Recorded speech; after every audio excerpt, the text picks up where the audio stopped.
Hey guys, welcome back to our YouTube channel TET exam यूनिकन्स।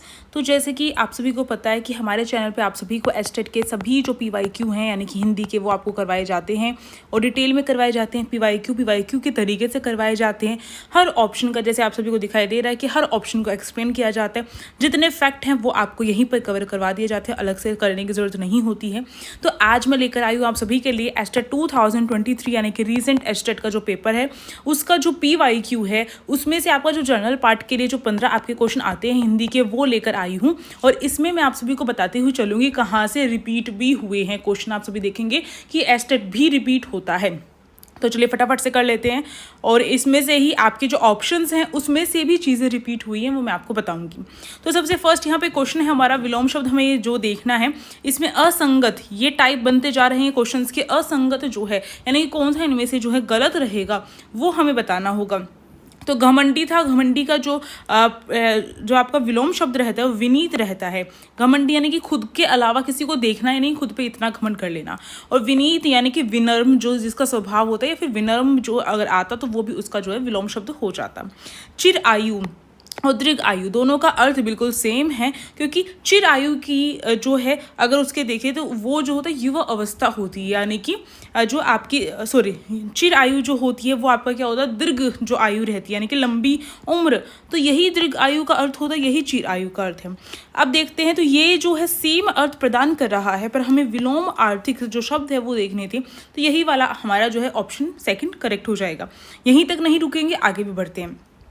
तरुण्य का अर्थ होता है युवा अवस्था और वृद्धक्य जो है वो आपका होगा वृद्ध अवस्था।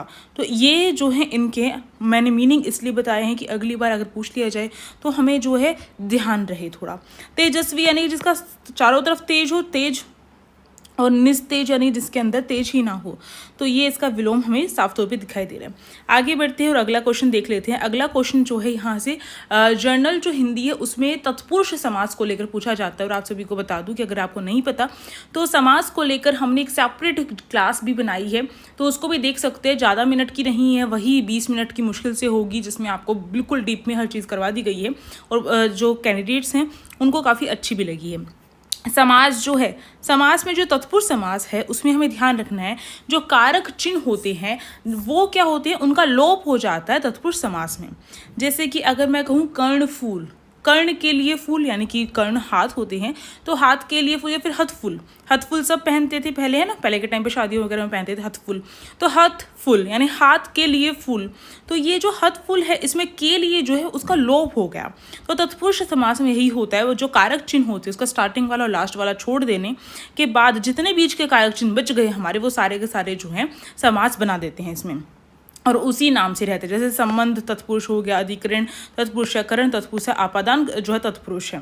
अब बस हमें कारक चिन्ह की जो विभक्ति चिन्ह है वो याद रखने हैं और उसको पहले मैं याद करवा देती हूँ आप सभी को। देखो, कर्ता ने, हमें एक लाइन की तरह याद करना है। कर्ता ने कर्म को करण से, संप्रदान का के लिए और आपादान से। हमें ध्यान रखना करण से होता है और एक आपादान से होता है। आपादान से में हमारा अलगाव जो है हमें दिखाई देता है, जैसे पेड़ से पत्ते गिर गए, तो यहाँ पे जो से लगा वो पेड़ से पत्तों के अलग होने को यहाँ पर व्याख्या कर रहा है, तो आपादान हो गया। करण से नॉर्मली विभक्ति चिन्ह जो से जो है कार्य करेगा।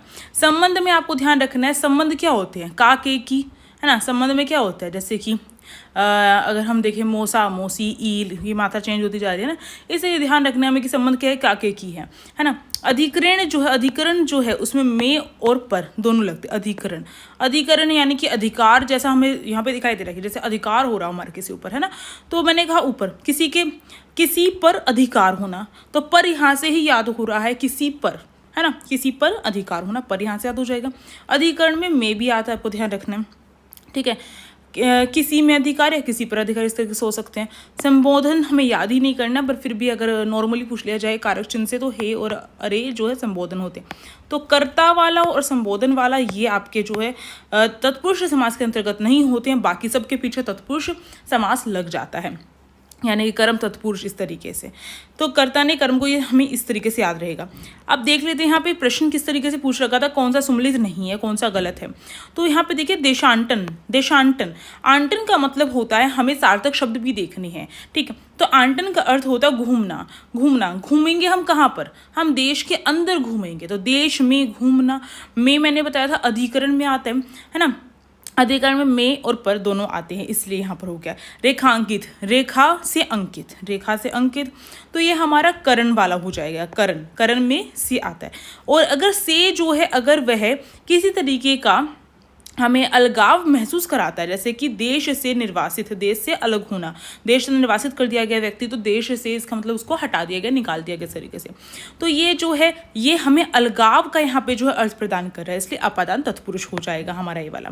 अब देखिए जैसे गुरु दक्षिणा, गुरु दक्षिणा, गुरु के लिए दक्षिणा, है ना, गुरु से दक्षिणा, गुरु को दक्षिणा। बहुत सारे सोच लेते हैं गुरु को दक्षिणा, नहीं, गुरु को दक्षिणा नहीं, गुरु के लिए दक्षिणा इसका करेक्ट होता है अगर समास का विग्रह करते हैं।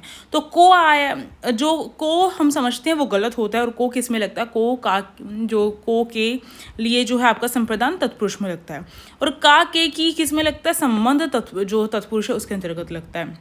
अब के लिए आया इसमें, तो के लिए हमारा संप्रदान तत्पुरुष के अंतर्गत आ जाएगा, संप्रदान, ठीक है। अब आगे बढ़ते अगला प्रश्न देख लेते हैं। अगला प्रश्न है, निम्न में से कौन सा हमारा वही, ये आजकल क्या है, क्वेश्चन को बढ़ाने के लिए ऐसा किया जा रहा है, असंगत या नहीं, इस तरीके से विकल्प में से हमें सारे ही ऑप्शन चेक करने पड़ेंगे। अगर हम यहाँ पर देखें, सारे बिल्कुल करेक्ट है। जो संधि है, जैसे कि वृद्धि स्वर संधि जो है यहाँ पर, ये बिल्कुल करेक्ट है, ये भी करेक्ट है आपकी, और ये भी करेक्ट है। पर जो आपकी तेजोपुंज जो है, इसका अगर हम देखें, तेज है प्लस में पुंज जो है वो आपका विसर्ग संधि के अंतर्गत आता है। यही एक संधि का एक क्वेश्चन रख दिया जाता है। आगे देखते हैं, अगला देखते हैं, ग, ल तथा बै उक्त वर्णों का कर्मशः उच्चारण स्थान क्या रहेगा। कर्मशः का मतलब है कि पहले यहाँ पर जो लिख रखा है वो ग के लिए लिख रखा है ना, दूसरे वाला कंठ के लिए इस तरीके से, दूसरे वाला लय के लिए लिख रखा है, और तीसरे वाला बै के लिए लिख रखा है। और मैंने वर्णों को लेकर जो है एक PYQ के अंदर ही आपको डिटेल में करवाया था। बार बार वर्ण हम डिटेल में अगर करवाएंगे तो वीडियो उसी तरीके से लंबी हो जाएगी। तो मैं यही बोलूँगी, जो आपका जर्नल हिंदी के लिए मैंने डाला था इससे पहले वाली क्लास, उसको देख लेना, उसमें वर्ण को लेकर डीप में मैंने आपको बताया है ना। तो मैं सेपरेट भी एक वीडियो लेकर आने वाली हूँ, तो चैनल को सब्सक्राइब कर लीजिए, और इस वीडियो को तो लाइक कर ही दिया होगा आप सभी ने, है ना। तो देखिए गे जो है, गे को हम खुद भी उच्चारण करके देख सकते हैं। क्या गे में हमारा तालु यूज़ हो रहा है, तालु। तो अगर हम देखें, गे को देखें, तो हमारा जो है, हमें पता था जो क वर्ग है हमारा, पूरा का पूरा जो क वर्ग है, जिसमें क ख ग घ, ये सारे का सारा कंठ से बोले जाते हैं। जब बोल के देखेंगे तो हमारा जो कंठ है उसमें अलग सी कंपन होती है, क ख ग ग ग, तो ग जो हमारे गले से ज़्यादा बोला जा रहा है ना, कंठ। अब इसके बाद जो है ल जो है आपका, ल जो है आपका ये दंत से बोला जाएगा, और ब जो है वो आपका ओष्ठ से बोला जाता है, फ ब ब, फ ब, फ वर्ग के जितने हैं वो सारे के सारे आपके जो हैं किससे बोले जा रहे हैं, ओष्ठ से, यानी कि होठों से बोले जा रहे हैं। होठ को खोल कर बोलने की कोशिश कीजिए, ब नहीं बोला जा रहा मुझसे भी, तो नहीं बोला जाएगा, क्योंकि उच्चारण स्थान उसका ब है, ब यानी कि फ से, सॉरी ओष्ठ से है, ब, है ना। तो इस तरीके से हम थोड़ा सा प्रयास भी कर सकते हैं, पर हमें जो है थोड़ा सा डीप में इसको थोड़ा सा पढ़ने की ज़रूरत है। आगे बढ़ते हैं और अगला प्रश्न देख लेते हैं। ये रहा आप सभी का अगला प्रश्न। यहाँ पर है किस विकल्प में फिर से वही नहीं वाला चीज़ पूछी गई है। क्रिया को लेकर पूछा गया है। हमें पता है क्रिया जो है दो प्रकार की होती है, एक तो सकर्मक क्रिया होती है हमारी, और एक अकर्मक क्रिया होती है हमारी। द्विकर्मक क्रिया भी होती है, पर द्विकर्मक क्रिया में पहचानने का क्या रहता है, द्विकर्मक अगर मैं क्रिया बोल दूँ उसको पहचानने का है, एक तो नॉर्मल क्या का आंसर मिल जाए हमें, और दूसरा जो है हमें को दिखाई देता है, को जो है उससे बाद वाला जो है वो भी क्या रहता है आपका, वो भी क्रिया ही रहती है। तो ये दोनों चीज़ें जहाँ मिलेंगी द्विकर्मक क्रिया के अंतर्गत होंगी। अब यहाँ पर देखते हैं सकर्मक क्रिया क्या रहती है। सकर्मक जो क्रिया होती है वो हमारी, जिसमें कर्म हमारा सम्मिलित हो, जिसमें कर्म हो, यानी कि अगर क्या का आंसर निकलता है तो वो सकर्मक क्रिया होती है। और अ का जो है जहाँ पर आंसर नहीं निकलता है, जहाँ पर क्या का आंसर नहीं निकलता वो अकर्मक क्रिया है। ये नॉर्मली ध्यान रखने वाली बात है, पर अगर हमें थोड़ा सा ध्यान से देखना भी है, अगर कहा जा रहा है राधा सोती है, तो क्या सोती है, राधा सोती है, क्या सोती है, तो इसमें कोई आंसर नहीं मिल रहा है, ये अकर्मक क्रिया हो जाएगी। सोने का कार्य हमें यहाँ पे क्या दिखाई दे रहा है कि राधा जो है कोई ना कोई कार्य कर रही है, पर यहाँ पर क्या का आंसर हमें ना मिलते हुए भी वो कोई ना कोई कार्य तो कर रही है ना, वो सो रही है, एक कार्य है, तो वो सकर्मक क्रिया के अंतर्गत आता है। कई बार क्या का आंसर ना मिलते हुए भी वहां पर सकर्मक क्रिया हो जाती है। तो ये ध्यान भी रखना है कि वो अगर व्यक्ति जो करता है वो कोई कार्य कर रहा है तो उस चीज को भी हमें ध्यान में रखना है। अब यहाँ पर अगर देखें सकर्मक क्रिया जो है उसमें आपको क्या का आंसर मिल जाता है और अकर्मक क्रिया में क्या का आंसर नहीं मिलता है। तो जैसे कि यहाँ पर लिख रखा है, और पूर्वकालिक क्रिया क्या रहती है। अगर मैं पूर्वकालिक क्रिया की बात करूँ तो पूर्वकालिक यानी कि एक काम का समाप्त होते ही दूसरा कार्य जो है वो प्रारंभ हो जाता है, दूसरा कार्य शुरू हो जाता है, वो पूर्वकालिक क्रिया रहती है। इसको पहचानने की सिंपल सी यही ट्रिक है कि आपको कर जो है वो लगा हुआ दिखाई देगा या फिर कर के प्रत्यय लगा हुआ दिखाई देगा हमें, ठीक है। जैसे कि राम खेल कर चला गया, खेल कर आ गया, ठीक है। राम खेल कर, उसने खेल भी लिया, राम ने खेल भी लिया, और इसके साथ साथ अब वो कहाँ है, वो चला भी गया है, यानी कि अब वो ये कार्य कर रहा है। क्या कार्य कर रहा है, चल रहा है, जहाँ पे भी उसे अपने गंतव्य स्थान पे जाना है चल रहा है। पर खेल भी लिया उसने, खेला कब, उसने जस्ट अभी थोड़े टाइम पहले खेला और एक नई प्रक्रिया जो है, एक नई क्रिया जो है वो शुरू कर दी है। इस तरीके से हमें देखना है। देखो, सीता खाना बनाकर जयपुर जाएगी, सीता खाना बनाकर, ठीक है, वो खाना भी बनाएगी उसके बाद जयपुर जाएगी। तो दो क्रियाएं हमें यहाँ पे जो है साथ में दिखाई दे रही है, इस तरीके से पहचानना, और कर लगा हुआ है। अध्यापक उदाहरण देकर छात्रों को पढ़ाते हैं, तो उदाहरण देकर क्या करते हैं, छात्रों को पढ़ाते हैं। तो अध्यापक क्या करते हैं, उदाहरण देकर, यानी कि वो उदाहरण दे भी रहे हैं, साथ ही साथ क्या है, छात्रों को फिर पढ़ा भी रहे हैं। तो ये दो कार्य जहाँ पर होते हुए दिखाई दे रहे हैं, ये अलग से, जहाँ पर कि वो उदाहरण दिया जो है, अध्यापक जो उदाहरण देकर और फिर उसके बाद क्या है, छात्रों को पढ़ाते हैं उन उदाहरणों से, है ना। तो ये चीज़ है, हमें देखना है कर या करके लगा हुआ दिखाई दे। तुम्हें ऐसा करना शोभा नहीं देता, ये नॉर्मली आपकी जो है अकर्मक क्रिया हो जाएगी, क्या नहीं देता, है ना, क्या नहीं देता। तो यहाँ पर हमारा जो है इसका कोई भी वो नहीं निकल के आ रहा है, तुम्हें ऐसा करना शोभा नहीं देता, है ना। अब आगे बढ़ते हैं। अगला है नीम हकीम खतरे जान, यानी कि नीम हकीम खतरे जान, नीम हो चाहे हकीम हो, दोनों के दोनों खतरे जान पड़ते हैं। अब इसका मतलब क्या है, इस लोकोक्ति का मतलब है अल्प ज्ञान खतरनाक होता है, यानी कि थोड़ा बहुत ज्ञान क्या होता है, खतरनाक होता है। तो यही चीज़ है। नीम हकीम क्या है, खतरे जान, यानी कि ये जो है अगर सही से ना सीखे जाएं या फिर डॉक्टर की सलाह ना ली जाए, नॉर्मली नीम हकीम पर ही हम डिपेंड रहें कि हम घर के घरेलू नुस्खे वगैरह अपनाते रहें, तो वो खतरे का जो है सिंबल है, तो खतरनाक हो सकते हैं। इस तरीके से आप याद कर सकते हो। आगे बढ़ते हैं। अगला है काव्यांश के लिए एकल शब्द के संबंध में कौन सा युग्म असंगत है। तो काव्यांश दे रखा है यहाँ पर, ये वाला जो है आपका जस्ट PYQ, आई थिंक जो अभी मैंने पीछे करवाया था उस PYQ से रिपीटेड है ये। विजिक्षा, विजिक्षा का अर्थ होता है विजय प्राप्त करने की इच्छा है, विजय प्राप्त की इच्छा, विजय प्राप्ति की इच्छा। पर यहाँ पे जो त्रिव लगा दिया गया है ये इसको बिगाड़ रहा है, इसलिए ये वाला जो है आपका इनकरेक्ट हो जाएगा। अब देखें, जैसे जिसे वहन करना कठिन हो, मैंने ये दुर्विभाव्य जो है ये सर्च किया बट ये करेक्ट दिखा रहा था, पर एस्टेट ने इसको भी इनकरेक्ट किया। आई थिंक बाद में उन्होंने करेक्ट कर दिया होगा, पर जो उनकी आंसर की उसमें इसको इनकरेक्ट दिखा रहे हैं। अब देखिए, अन्न अग्रात जो है उसका अर्थ है जिसे किसी ने न सूंघा हो, ये ध्यान रखना है। अगला है चिकित्सा, चिकित्सा जो है कोई काम करने की इच्छा, कोई भी काम करने की इच्छा और ये चिकित्सा, ठीक है, ये चीज़ रहेगी।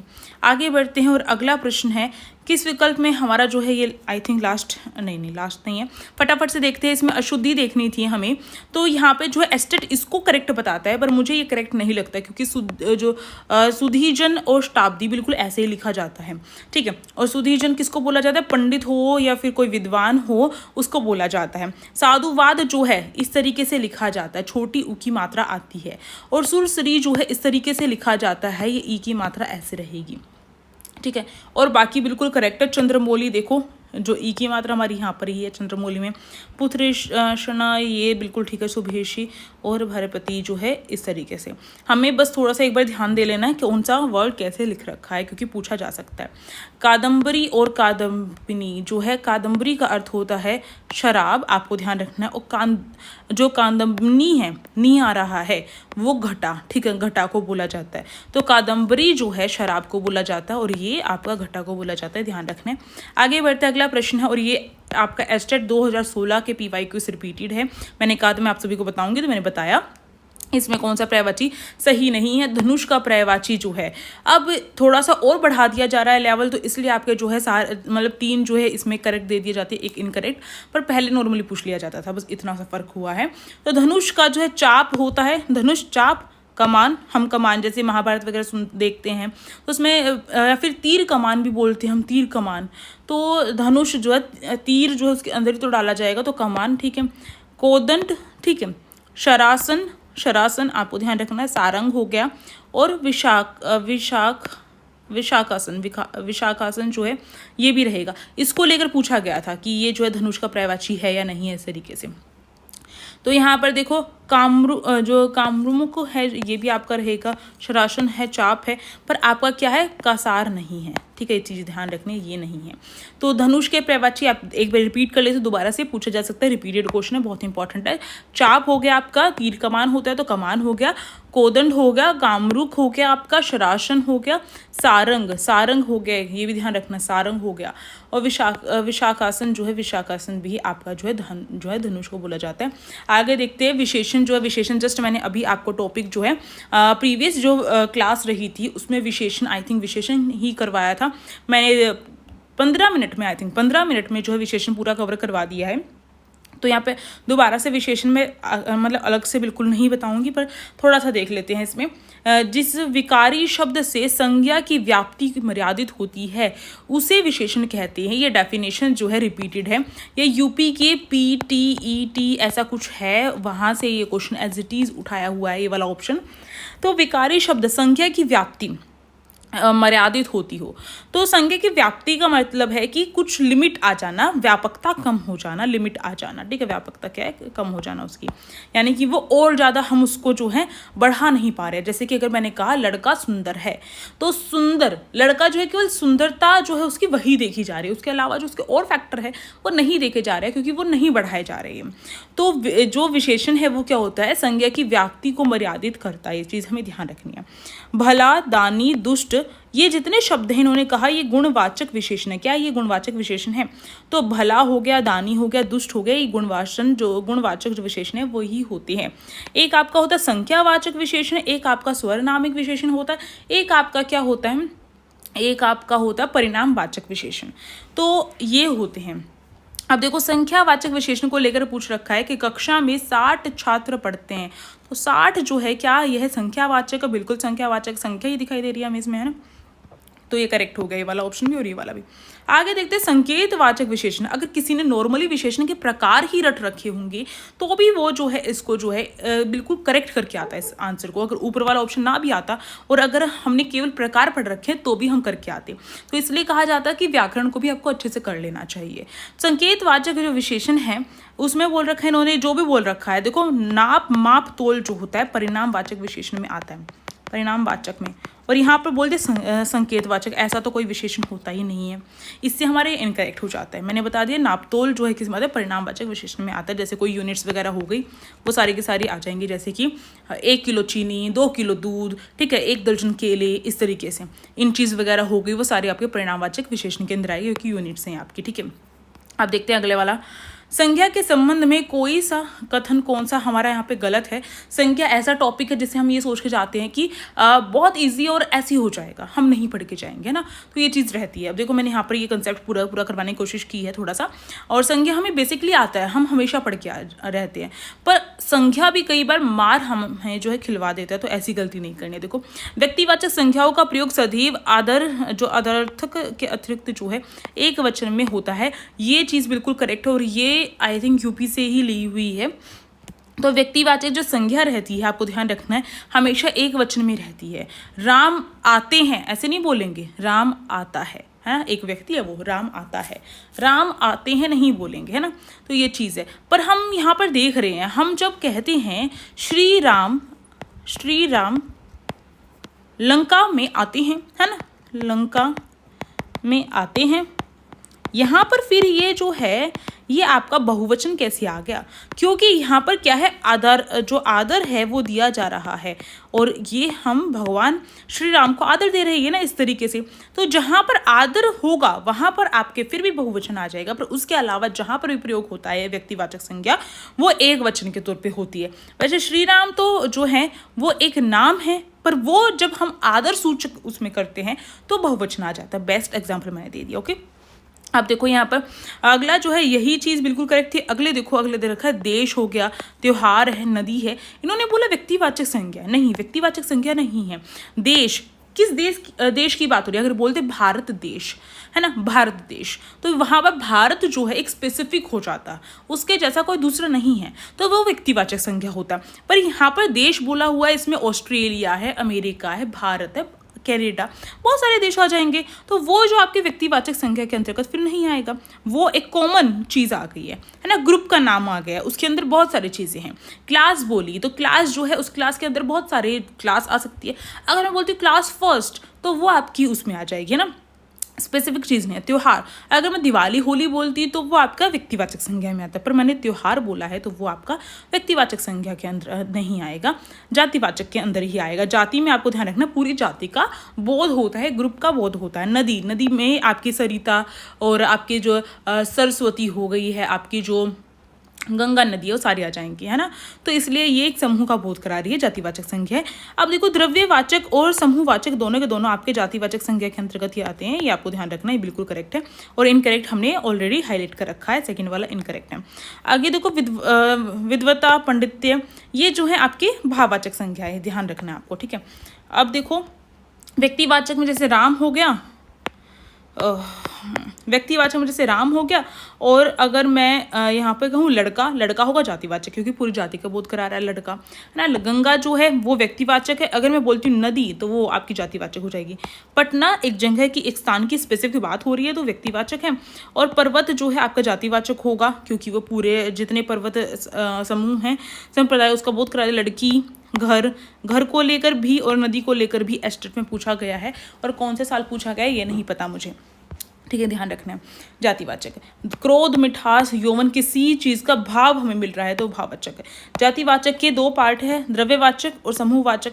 द्रव्यवाचक जो है आपका, उसमें सामग्री या पदार्थ आते हैं, ठीक है, चाहे वो लिक्विड हो, कैसे भी हो, सॉलिड हो। सोना, चांदी, पानी, पानी भी आपका द्रव्यवाचक में आता है। समूहवाचक में कुछ ना कुछ समूह बन रहा है, वर्ग हो गया, सभा होगी, इस तरीके से ध्यान रखना है। आगे देख लेते हैं, और ये आपका लास्ट जो है 2-3 क्वेश्चन बच गए हैं लास्ट। यहाँ पे बोला प्रश्नवाचक जो सर्वनाम है वो कौन सी नहीं है, सॉरी इन्होंने बोला तो कौन सा करेक्ट नहीं है, तो प्रश्नवाचक ही देख लेते हैं।